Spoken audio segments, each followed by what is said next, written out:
Okay, we left off on Nun Vav on the days. The Gemara had said that, the Mishnah had said that if you Mekadosh a woman, Shura Niskol, she's Ein B'Gudesh and Sisura No. So the Gemara had cited a Posuk. How do we know that you're not permitted to benefit from the flesh of the animal that's stoned, even if it's slaughtered? Even if it's slaughtered. So the Gemara goes and says, because it says, the Torah says,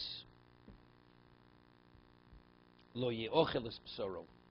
So we quoted Reb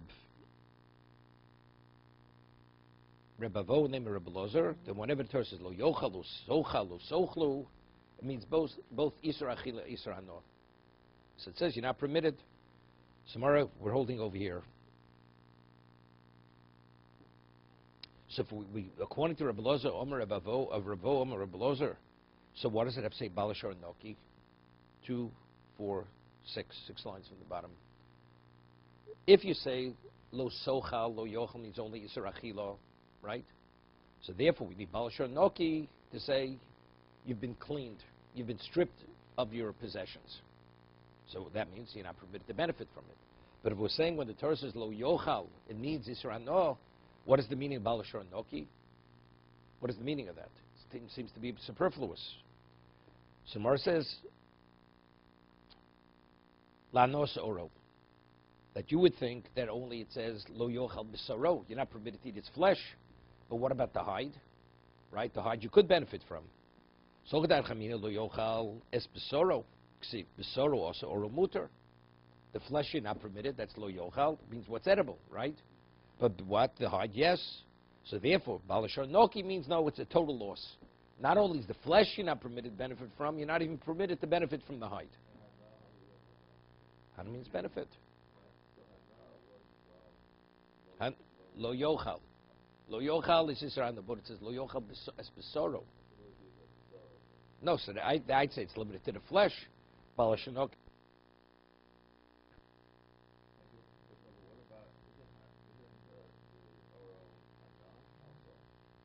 Yeah, it is not. But what does it say? Lo Yochal. It says Lo Yochal es B'Soro. Sokol Yisoka Lo Yochal es B'Soro. What does that mean? It should be stoned. Don't eat its flesh. So what's the connotation of that? What about its hide?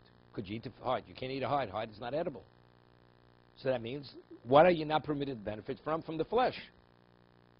But the hide you would be permitted to benefit from. Therefore it says Balashar Noki, even the hide you're not permitted to benefit from. According to Reb Avo or Reb Loser.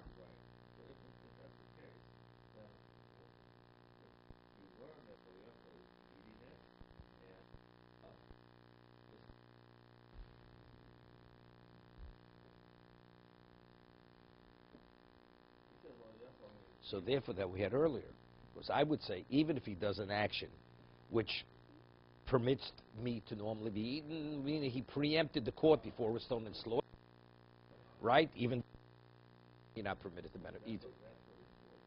Right. No, that's the Besoro. Besoro. It should say Lo Yochal. That's what it says. Let's say, what do you need? Es Besoro. That even if as you normally would through Shechita, it's still not. So, okay. So what do we need? Balashar Noki. The answer is, but that's only Besoro. That's what's edible. What about the hide? It's unrelated to the Besoro. On that, the Mar says, that's Balashar Noki. So the Mar asks, Ulahanach Tanoi Demafkile Hai Balashar Noki L'chatzi Kofer Ulidmei Velodos Hanos Oro Minolo. Now, there's an interesting question. We just began this a little bit.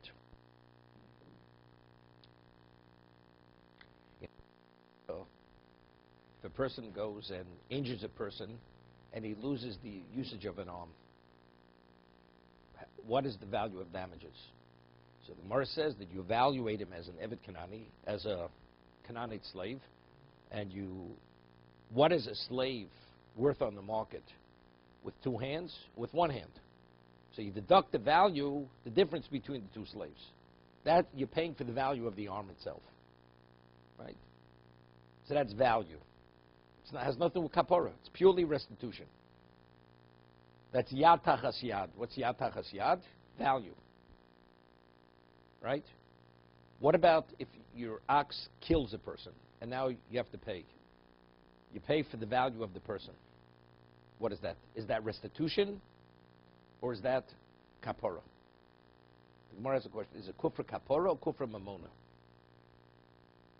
Right? It says kofi yishali. There's a question what it is. Okay, I'm not going to... The ox killed. The ox killed the person too. No, so then of course you don't pay anything. If you're forewarned, then you put to death. And if it's inadvertent, then it depends how it's done. You go to Ori Miklot, right? And you go to Ori Miklot. Okay, so it says, mean you would think, when do you have to pay kofir? That's only if the animal is a muad.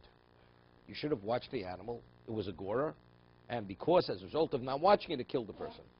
So then you have to pay the value of the person. So you would say, what about if it's a tam? If it's a docile ox, it hasn't been established as a gorer. Let's say kills a person. What does one normally pay if a non-gorer damages? Chatzi kofer, chatzi nezik, right? So maybe you should pay chatzi kofer, just as a muad pays the full value of the person. Maybe the tam that kills, you should pay 50% of the value of the person.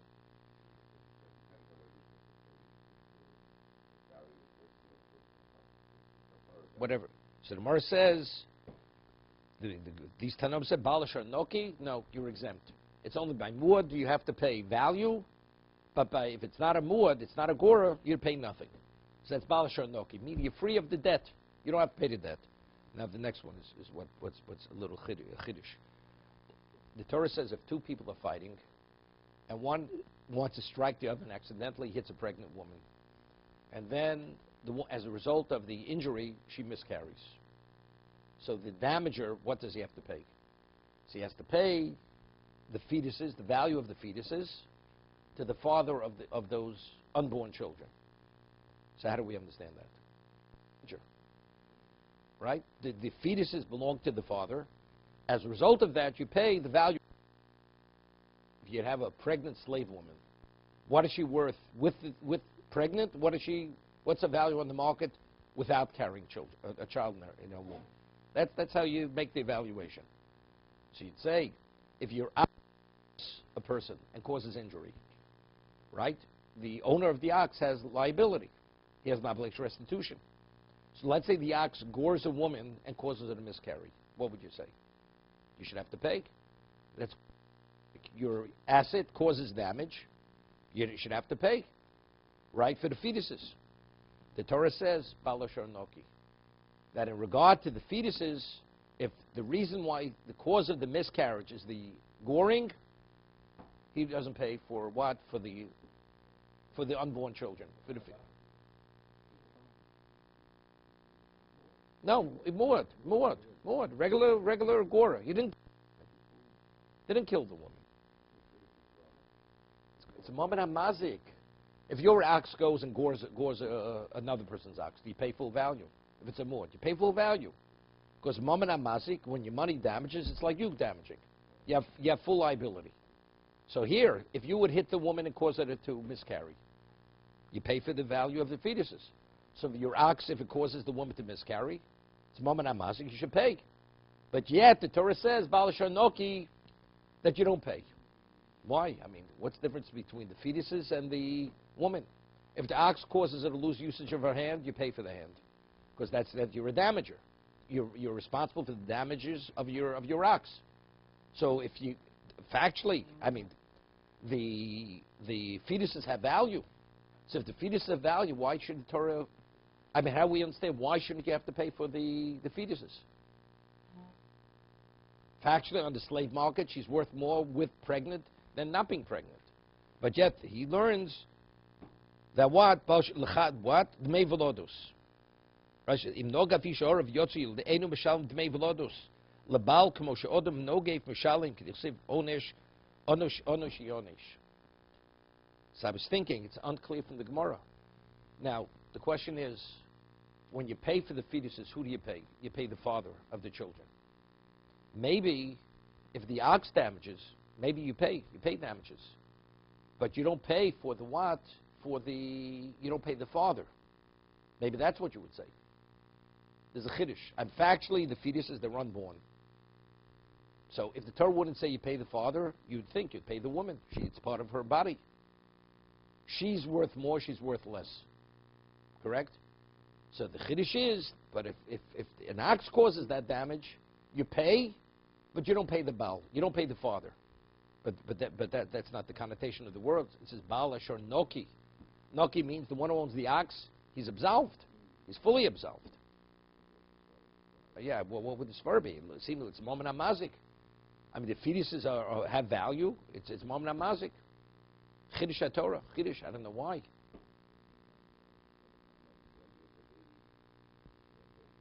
No, I saw it over there. Doesn't explain why. It's Kosov. Trying to put in some. If it's damages, it's damage. See, the fact is, for whatever reason is, Moment Mazik is a Chiddush HaTorah. Right? It says grama.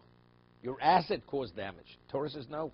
That if you have responsibility to watch your animal, any damage comes as a result of your animal, you have liability.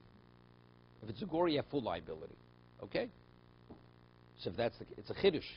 For some reason, the chiddush only goes so far, but not in regard to the fetuses. Don't know. No, she didn't die. She didn't die. No. Kimla Drem is only death. She dies. If she dies, you pay nothing. Here, that's dying is where the mother dies. Okay? Okay? So now we have a question. So Bala Sharnoki we're using for to absolve the owner of the ox from Chatzi Kofer.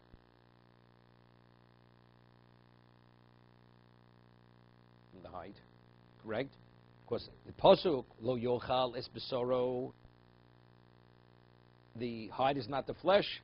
So how do we know, according to this opinion, this opinion that the hide is Asab Hano, Hano Sora Minole? Of course, they use it for these two issues. On that, where it says Me Es Besoro. What's Es? Es Atofel Besoro. Tofel means what's secondary to the flesh. Right? Es is always an adjunct. Something that's associated with the flesh. So what's associated with the flesh? That's the hide. So the hide is similar to the flesh. As you're not permitted to benefit from the flesh, you're not permitted to benefit from the hide. Nobody. There's no such opinion.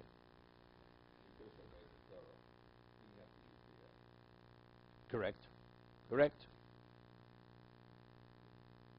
It's to say lo yochal besoro. What's the S besoro? Even the S has the same status as besoro. Okay? Somewhere says v'yidoch. So the one who learns from balashor for the hide. So what is S? S is superfluous. Somewhere says es lo dorish. Interpret S. S doesn't necessarily have to allude to anything. Doesn't have to allude to anything. Kiritanya, very famous statement in the Gemara. Shimon Amsuni, it was a person's name. The other say it was the Suni.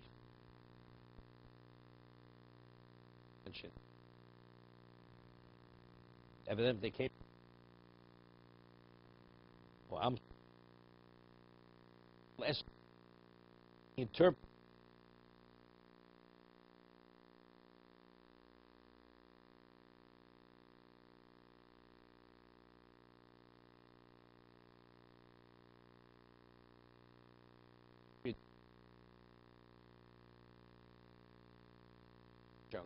This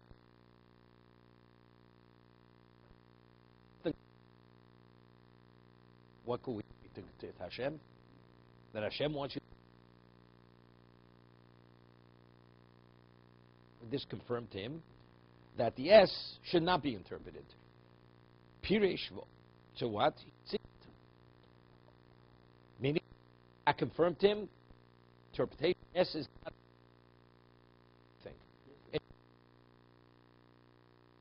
His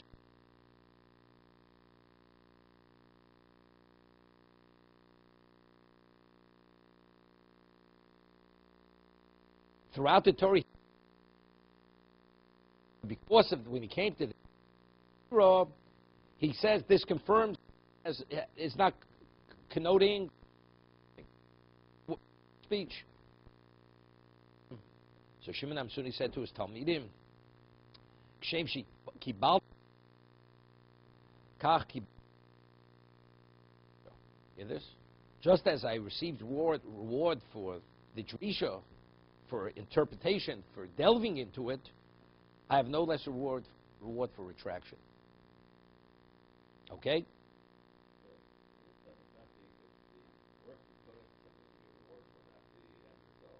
Nobody's saying he's Makabel Schal Aprisha. Admitting that you're wrong.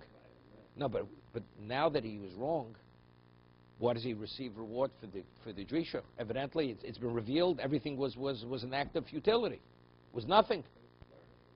Because that's where you learn. That's always mentioned from the Maral. What's the nusach of the bracha? Lasuk b'divrei Torah. Why isn't it Lilmo Torah? So that's exactly what the Maral says.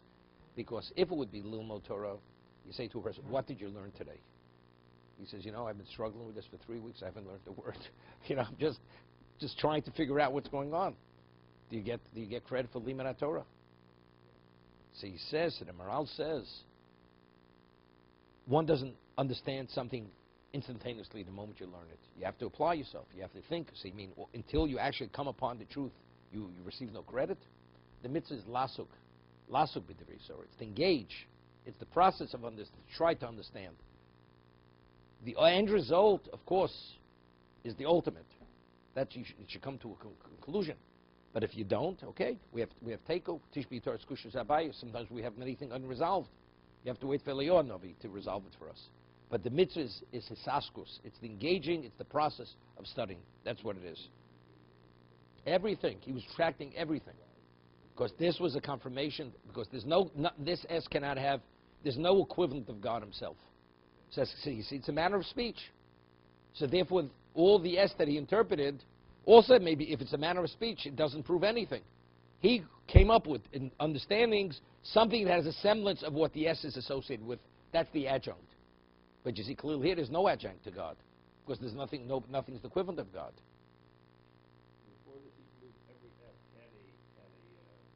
Correct. There can't be. Here he said there can't be. Achaba Rebbe Akiva. Rebbe Akiva was bold. Until Rebbe Akiva came.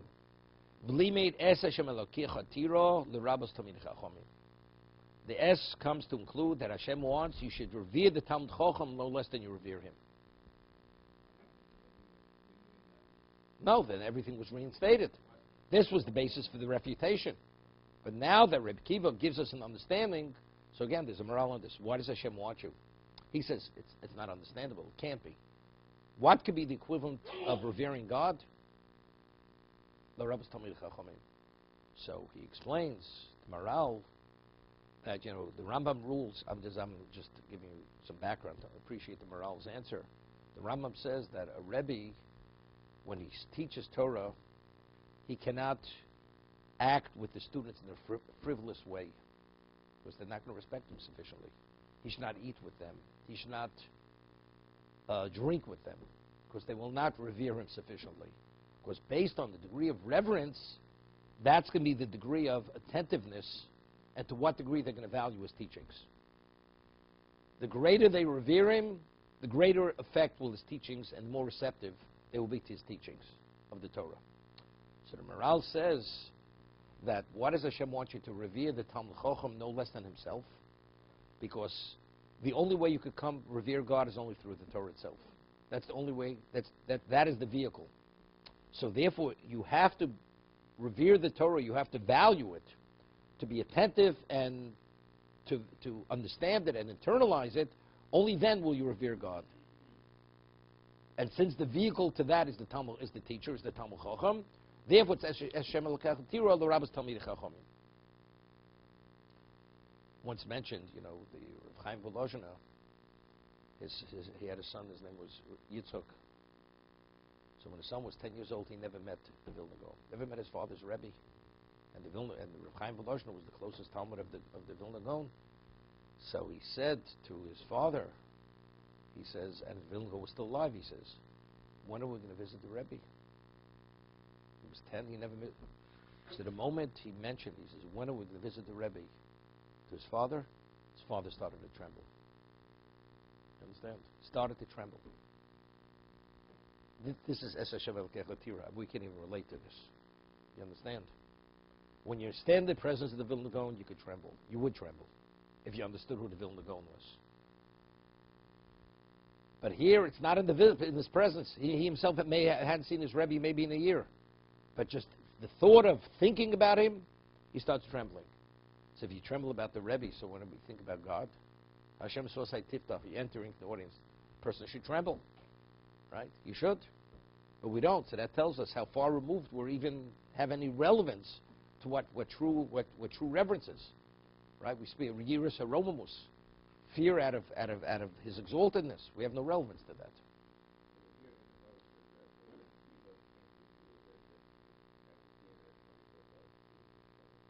Don't know. Who does he bring that in the name of?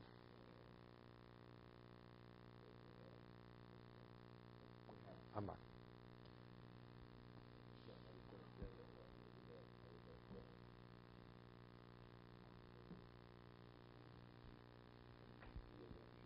No. I mean, I hear it. No, I know, because.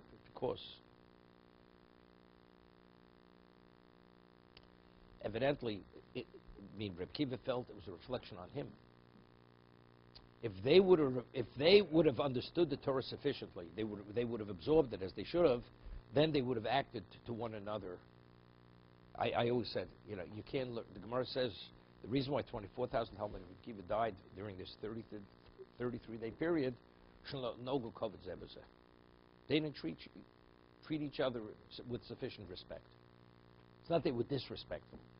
How do you understand it? We're talking about Reb Kiva's Talmidim. And if it's Reb Akiva, he should have reprimanded them. And definitely he engaged with them continuously. So how do we understand it? You see these people. They don't teach them derech eretz. What do they teach in the yeshivas? Torah without derech eretz. So the way I understood it is this way. There's an obligation. You have to honor and revere a Talmud Chacham. Let's say you have two levels of Talmud Chachamim. Let's say you have Rav Moshe Feinstein and you have present-day Talmud Chacham. And you accord the same honor to both of them. And there's an obvious difference between the two of them. Have you fulfilled your obligation of revering a Talmud Chacham if you accord the same respect to Rav Moshe as an ordinary Talmud Chacham? The answer is not. He's a different dimension Talmud Chacham. Correct? Therefore, you're falling short of offering proper reverence for the greater one. Okay? Let's say no two Talmidei Chachamim of the same level. He had 24,000 Talmidim. And they were exceptional. But you understand, within that, the various classifications, the gradations of Talmud Chacham. So if each one did not accord the other one the respect that he deserved, based on his particular level, then you fell short of honoring your fellow. Although he's a colleague, but you have to. That's the no kovzeh. Now the question is, why didn't it have that sensitivity? Right? Why? They should have been more sensitive. If they would have been sufficiently sensitive, they would have seen the differences, even though they were slight shades of difference. But they would appreciate the differences. So Reb Kiva felt it's a reflection on him, because when he communicated to them, they didn't revere him sufficiently. If you don't revere the Rebbe sufficiently, then you don't revere the Torah sufficiently. If you don't revere, that was the failing. So it was only after students passed away did he realize, evidently he was willing to let things go. Right? He was willing to let things go. But look how it manifested itself. The consequence was disastrous. 24,000 of his Talmidim passed away within the short period of time. Therefore, he came to that realization as Hashem Elokecha Tira. Simply you could say, that was his Masorah. Reb Kiva also had a Masorah. This is Shimon Amsuni. Doesn't say Reb Kiva was a student of Shimon Amsuni.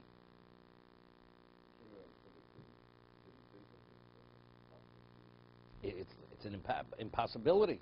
Equate somebody to be the equivalent of God. Impossible.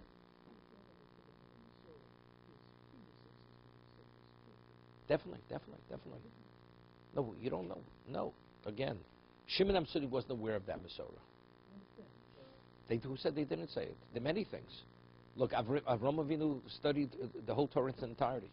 Moshe Rabbeinu taught Torah. The Gemara says that all the discussions between Abai and Rava, Moshe Rabbeinu already communicated those at Sinai. But yet we attribute things to Abai and Rava, not to Moshe or not to other people. We're not saying it's not passed down. We have Tefillin Rabbeinu Tam, Tefillin of Rashi. When it started, the argument started with Rashi and Rabbeinu Tam.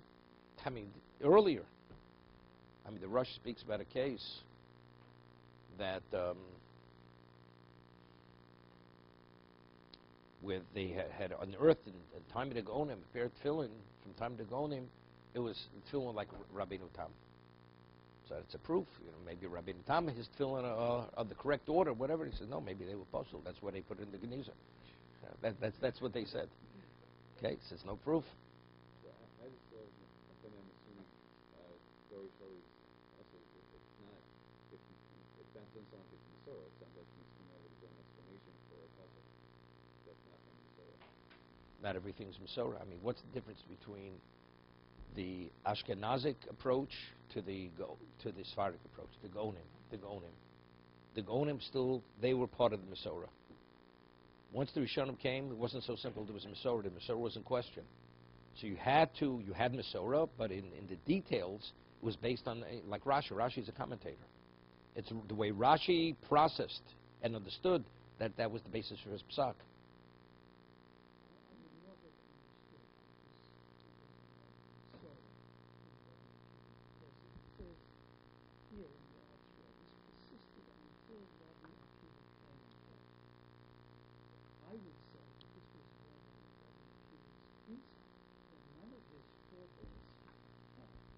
Maybe yes, maybe. I'm not saying yes, I'm not saying no.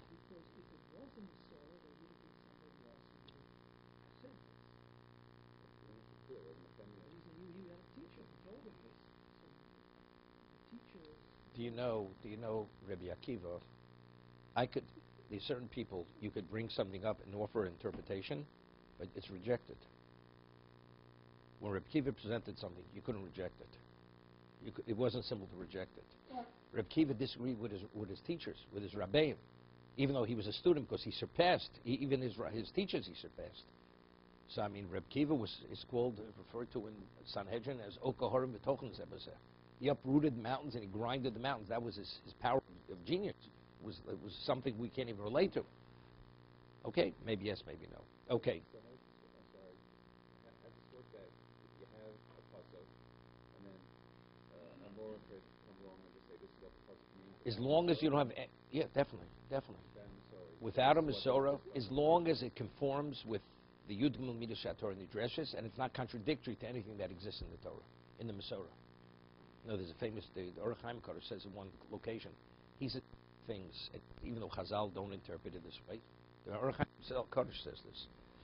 He says the Torah is open for interpretation, and as long as the interpretation doesn't contradict any Masorah or any Divrei Chazal, you have a right to interpret the Torah in such a manner, as long as it's a correct interpretation.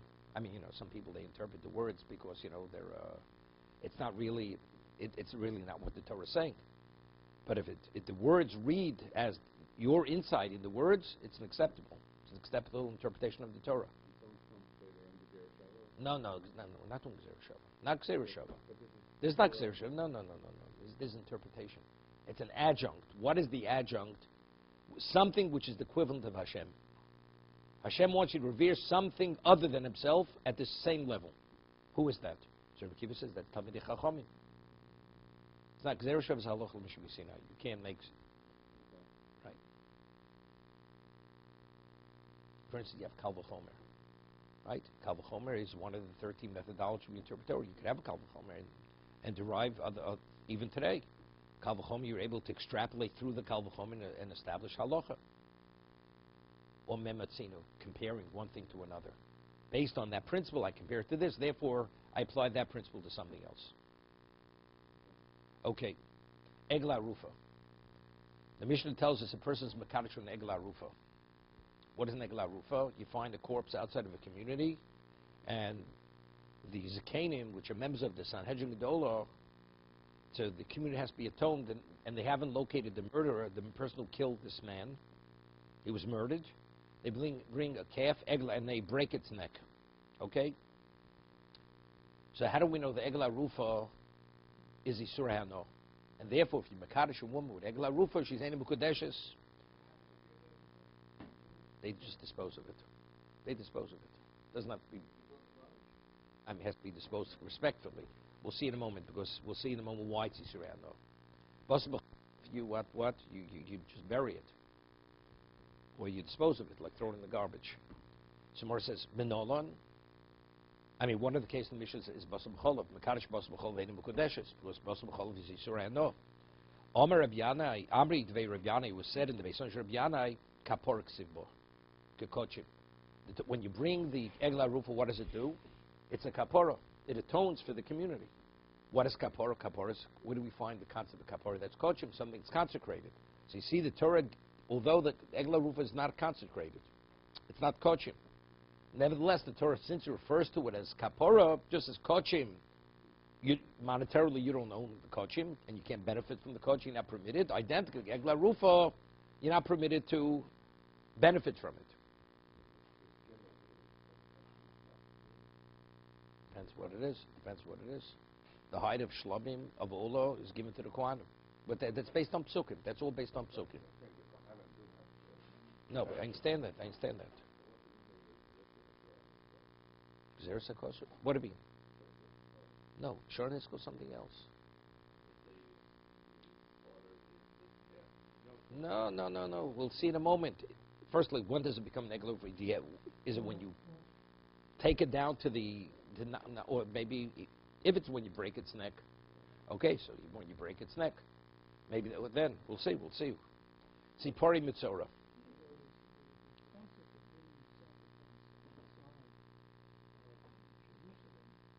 Doesn't exist.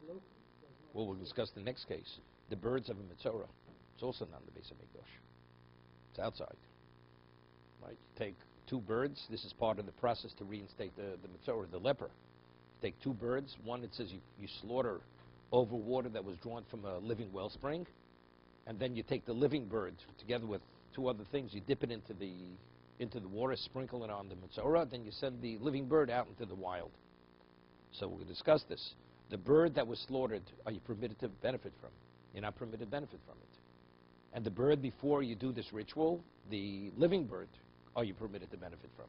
Because it says Tzipore Mitzora. The birds that were purchased for this ritual of the Mitzora. After you do the ritual, you send one into the wild. And when you send it to the wild, it becomes permitted. It's based on psukim why it's permitted. But until you send it into the wild, you're not permitted to benefit from it. No, even if you locate it. You put a band on its foot, on its, right now. You could benefit from it. You could eat it. It's an ordinary bird.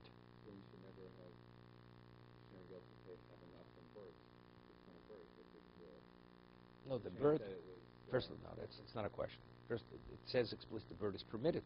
The bird you send into the wild is permitted. It's only the bird that you slaughter, that you kill, that's the bird that you're not permitted by.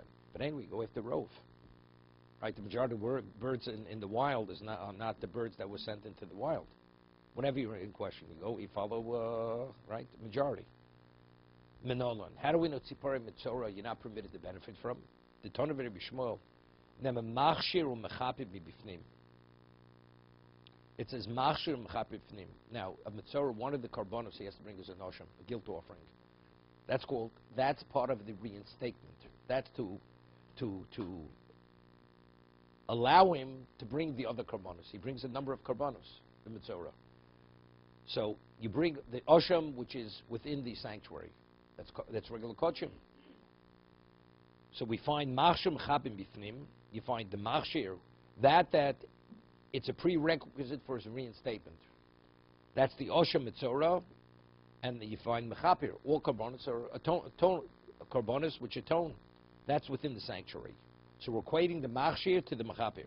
Then Machshir, Mechapir B'chutz. And we find a type of something that reinstates the person, mechaper. What's the mechaper b'chutz? That's degla rufa. We just said degla rufa. It's not done in the sanctuary. It's done outside the Beis Hamikdash. Well, and it's kapor. Kapor means that it atones, and therefore it has the same status as kochim. It's yisur ma machshim mechaper bifnim osebo mehachshir ki mechaper. Just as the machshir, the Hashem Mitzorah, it's no different than any other korban brought in the Azorah, in the sanctuary, which you're not permitted to benefit from. The machshir is the equivalent of the animal that atones. Av machshir mechaper b'chutz. So when we speak about what reinstates the person, what atones for the person outside of the Beis Hamikdash, osba machshir ki mechaper.